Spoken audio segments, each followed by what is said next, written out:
Hi hello ಆತ್ಮೀಯ ಹೇ ಸೀತಾರಾಮ್ ವೀಕ್ಷಕರೇ, ನಾನು ನಿಮ್ಮವ ಇವತ್ತು ಮಲ್ಲಪ್ಪ ಜೋತ ಅವರು ತಮಗೆ ಇವತ್ತಿನ ಪ್ರಮುಖ ಸುದ್ದಿಗಳಿಗಾಗಿ ಆಹ್ವಾನಿಸ್ತಾ ಇದ್ದೀನಿ. ತಾವು ನೋಡಬೇಕು, ನೋಡೋ ಜೊತೆಗೆ ನಿಮ್ಮ ಅಭಿಪ್ರಾಯವನ್ನು ಹೊಂದಿಸ್ತಾ ಇರಬೇಕು. ಈ ಪ್ರಮುಖ ಸುದ್ದಿಗಳನ್ನು ನೋಡ್ತಾ ಹೋಗಿ, ಜೊತೆಗೆ ನಿಮ್ಮ ಅಭಿಪ್ರಾಯ ತಿಳಿಸ್ತಾ ಹೋಗ್ರಿ ಅಂತ ಹೇಳ್ತಾ ನೋಡಿ ಈ ಸುದ್ದಿಗಳೆಲ್ಲ ಬರ್ತಾ ಇದ್ದಾವೆ. ಬರುವ 17 ಸುವರ್ಣಸೌಧದ ಬಳಿ ನಡೆಯುವಂಥ ಚರ್ಮಕಾರರ ಐತಿಹಾಸಿಕ ಸತ್ಯಾಗ್ರಹಕ್ಕೆ ನಾಡಿನಾದ್ಯಂತ ಎಲ್ಲ ಚರ್ಮಕಾರ ಬಾಂಧವರು ಅತ್ಯಂತ ಸ್ಫೂರ್ತಿಯಿಂದ ಭಾಗವಹಿಸಬೇಕಂತೇಳಿ ನಮ್ಮ ಮೂಲಕ ಕೇಳ್ಕೊತಾ ಇದ್ದೇವೆ. ಈ ಚರ್ಮಕಾರ ಸಮಾಜ ಅತ್ಯಂತ ಸಾಮಾಜಿಕವಾಗಿ, ಆರ್ಥಿಕವಾಗಿ, ಶೈಕ್ಷಣಿಕವಾಗಿ ಹಿಂದುಳಿದಿದೆ.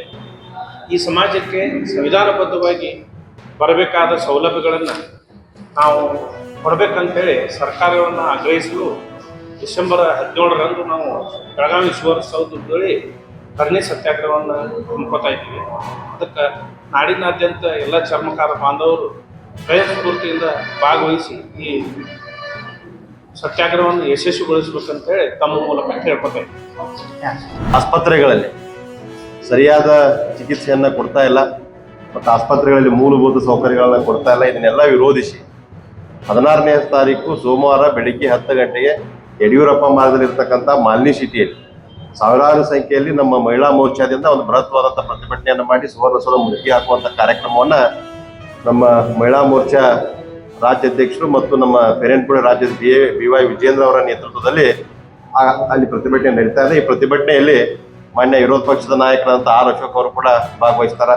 ವಿಧಾನ ಪರಿಷತ್ತಿನ ವಿರೋಧ ಪಕ್ಷದ ನಾಯಕರಾದ ಚಲವಾದಿ ನಾರಾಯಣ ಸ್ವಾಮಿ ಅವರು ಆ ಪ್ರತಿಭಟನೆಯಲ್ಲಿ ಭಾಗವಹಿಸ್ತಾರೆ. ಮತ್ತು ನಮ್ಮೆಲ್ಲ ಶಾಸಕರು, ಸಂಸದರು ಎಲ್ಲ ಕೂಡ ಪ್ರತಿಭಟನೆಯಲ್ಲಿ ಭಾಗವಹಿಸುವುದರಿಂದ ಮಾಧ್ಯಮ ಮಿತ್ರರು ನಮಗೆ ಸಹಕಾರ ಕೊಡ್ಬೇಕಂತೇಳಿ ತಮ್ಮಲ್ಲಿ ವಿನಂತಿಯನ್ನು ಮಾಡಿಕೊಳ್ತಾ ಇದ್ದೇನೆ. ಯಾಕಂದ್ರೆ ಅಧಿವೇಶನ ನಡೆಯುವುದರಿಂದ ಸರ್ಕಾರದ ಕಿವಿ ಹಿಂಡುವ ಕೆಲಸವನ್ನ ಇವತ್ತು ಸಮರ್ಪಕವಾಗಿ ಭಾರತೀಯ ಜನತಾ ಪಾರ್ಟಿ ಮಾಡ್ತಾ ಇದೆ. ಸರ್ಕಾರದಿಂದ ಪ್ರತಿಭಟನೆ ಮಾಡಿ ಸುವರ್ಣಸೌಧಕ್ಕೆ ಮುತ್ತಿಗೆ ಹಾಕ್ತೀವಿ. ಹೌದು, ಮುತ್ತಿಗೆ ಹಾಕ್ತೀವಿ.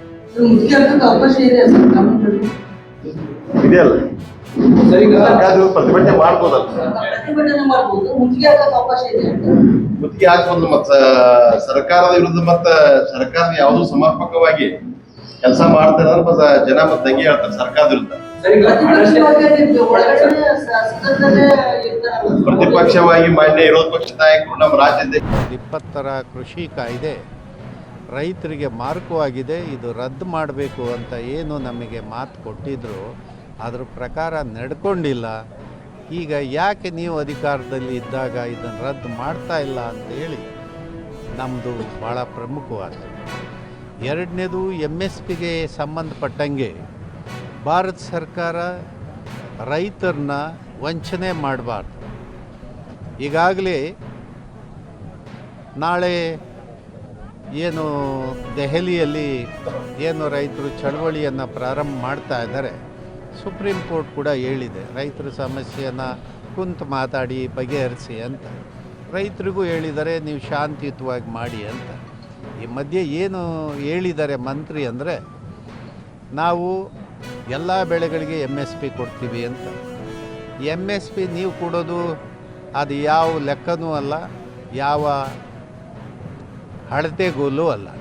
ಅದಕ್ಕೆ ಡಾಕ್ಟರ್ ಸ್ವಾಮಿನಾಥನ್ ಅವರು ಹೇಳಿರೋ ಪ್ರಕಾರ ಈಗಾಗಲೇ ಸ್ವಾಮಿನಾಥನ್ ವರದಿ ಕೊಟ್ಟು 23 ವರ್ಷ ಆಗಿ 24ನೇ ವರ್ಷ. ಈಗ ಅವರು ಹೇಳಿರೋದು C2+50 ಆ ಮಾನದಂಡದಲ್ಲಿ ರೈತನ ಉತ್ಪನ್ನಗಳಿಗೆ ಬೆಲೆ ನಿಗದಿ ಮಾಡಬೇಕಂತ. ಇದು ಯಾವುದು ಮಾನದಂಡ ಇಲ್ದಲೇ ಆ ಬೆಳೆಗೆ ರಾಗಿಗೆ 50 ರೂಪಾಯಿ ಕೊಡ್ತೀನಿ, ಜೋಳಕ್ಕೆ 25 ಕೊಡ್ತೀನಿ, ಅದಕ್ಕೆ 100 ರೂಪಾಯಿ ಕೊಡ್ತೀನಿ, ಇದಕ್ಕೆ 150 ಕೊಡ್ತೀನಿ, ಇದು ಯಾವುದು ಸರ್ಕಾರಿ ಪ್ರಾಥಮಿಕ ಮತ್ತು ಪ್ರೌಢಶಾಲೆಗಳಲ್ಲಿ ಸುಮಾರು 50,000ದಷ್ಟು ಅತಿಥಿ ಶಿಕ್ಷಕರು ಕೆಲಸ ಮಾಡ್ತಾ ಇದ್ದಾರೆ. 14-16 ವರ್ಷಗಳಿಂದ ನಿರಂತರವಾಗಿ ಸೇವೆ ಸಲ್ಲಿಸ್ತಾ ಇದ್ದಾರೆ. ಆದರೆ ಕನಿಷ್ಠ ಕೇವಲ 10,000 ರೂಪಾಯಿಗಳು ಮಾತ್ರ ವೇತನ ಕೊಡ್ತಾ ಇದ್ದಾರೆ. ಸೇವಾ ಭದ್ರತೆ ಇಲ್ಲ, ಸರಿಯಾದ ರೀತಿಯಲ್ಲಿ ರಜೆಗಳು ಸಿಗ್ತಾ ಇಲ್ಲ, ಪ್ರತಿ ತಿಂಗಳು ಸರಿಯಾದ ರೀತಿಯಲ್ಲಿ ಅವರಿಗೆ ವೇತನ ಸಿಕ್ಕಲ್ಲ. ಮತ್ತೆ ಅವ್ರನ್ನ ಯಾವುದೇ ಸರ್ಕಾರಿ ಕಾರ್ಯಕ್ರಮಗಳಿಗೆ ಬಳಸ್ಕೋತಾರೆ, ವರ್ಷ ಪೂರ್ತಿ ದುಡಿಸ್ಕೋತಾರೆ, ಆದರೆ 10 ತಿಂಗಳು ಸಂಬಳ ಕೊಡ್ತಾರೆ, ತಕ್ಷಣ ರಿಲೀವ್ ಮಾಡಿಬಿಡ್ತಾರೆ. ಮುಂದಿನ ವರ್ಷಕ್ಕೆ ಅವರ ಅನುಭವವನ್ನು ಪರಿಗಣಿಸ್ತಾ ಮೆರಿಟಿನ ಹೆಸರ ಮೇಲೆ ಮತ್ತೆ ಇವ್ರನ್ನ ಬೀದಿಗೆ ತಳ್ಳುವಂತ ಕೆಲಸವನ್ನು ಮಾಡ್ತಾ ಇದೆ. ಹಾಗಾಗಿ ರಾಜ್ಯದಂತ ಇವತ್ತು ಸೇರ್ಕೊಂಡು ರಾಜ್ಯ ಸರ್ಕಾರಕ್ಕೆ ಒತ್ತಾಯ ಮಾಡೋದಕ್ಕಂತ ಹೋರಾಟಕ್ಕೆ ಬಂದಿದ್ದೀವಿ. ಎಷ್ಟು ವರ್ಷ ಸರ್ ನೀವು ಹೋರಾಟದಲ್ಲಿ? 14-15 ವರ್ಷಗಳಿಂದ ನಿರಂತರವಾಗಿ ಅತಿಥಿ ಶಿಕ್ಷಕರು ಹೋರಾಟ ಮಾಡ್ತಾ ಬರ್ತಾ ಇದೀವಿ.